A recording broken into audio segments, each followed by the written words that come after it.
অনেক বাকি, ওয়ার্ল্ড এখন অনেক বাকি। এই নয় 12টা হবে, 12টা কান্ট্রি হবে এটা নিয়ে।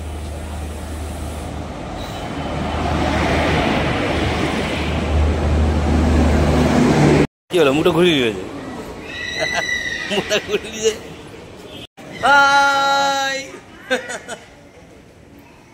চললাম আমরা ওয়ার্কশপে, ময়দানে আছি। সুমন আছে, রিয়া আছে, রিম্পা আছে।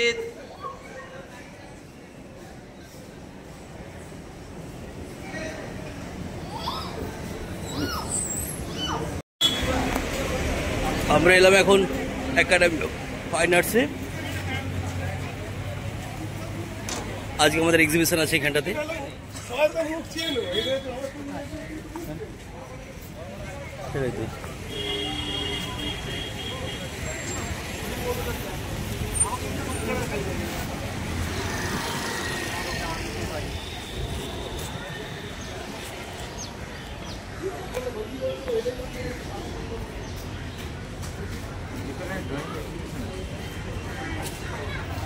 দেখবে তো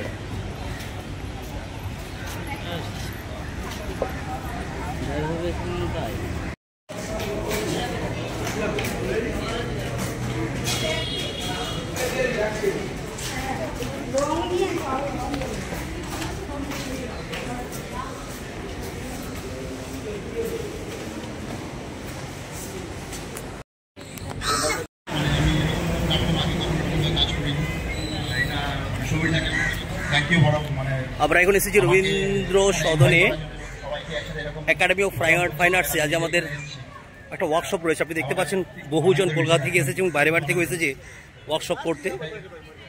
সবাই বিজি এখন ড্রয়িং করতে। দুর্গা আড্ডা, খুব সুন্দর একটা জিনিস রয়েছে। আমরা এসেছি চন্দ্রকোনা রোড থেকে 5 জন। যুগল সরকার আমাদের কিন্তু কোনো স্বার্থ নেই। আপনারা যদি A to Z দেখেন, স্কারলেট ইন্ডিয়া কিন্তু কোনো ব্যবসা করে না বা কোনো কমার্শিয়াল চিন্তা ভাবনা করে না। কিন্তু এটা আপনারা বুঝতেই পাচ্ছেন, এটার নিজে প্রচার করছি না কখনো। আমরা সবসময় চেষ্টা করে এসেছি যে বেঙ্গলের কোনায় কোনায় যে সমস্ত ট্যালেন্ট লুকিয়ে আছে, মানে বিশেষ করে আর্টিস্ট, আমরা তো ছবি আঁকি,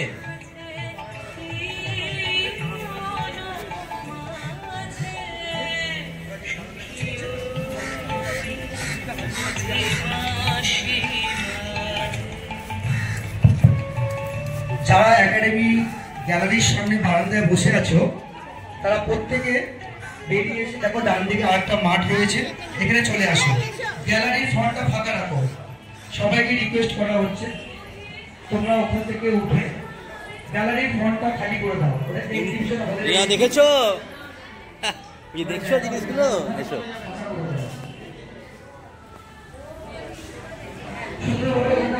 ও বাটি জলের জন্য, হ্যাঁ আমাদের একটা বাটি দিন আমাদের।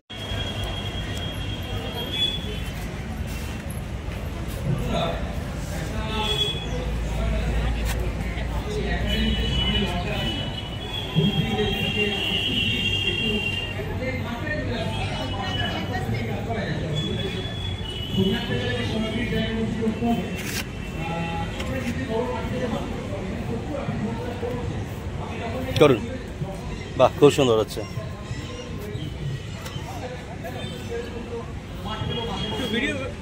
ভিডিও করছি। এই আমাদের আর্টিস্ট বন্ধু আছে, নামটা বলুন আপনার? দেবকুমার, খড়গপুর থেকে আসছেন, খুব সুন্দর ছবি আঁকছে।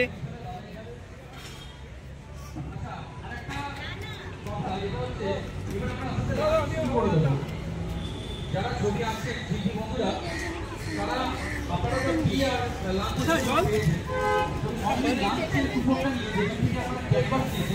সেখানে চলে যাবে, নাম লিখে করে লাঞ্চটা নিয়ে যাবে। শিল্পী বন্ধুদের জন্য একটা বিশেষ ঘোষণা, একটু মন দিয়ে শুনবেন।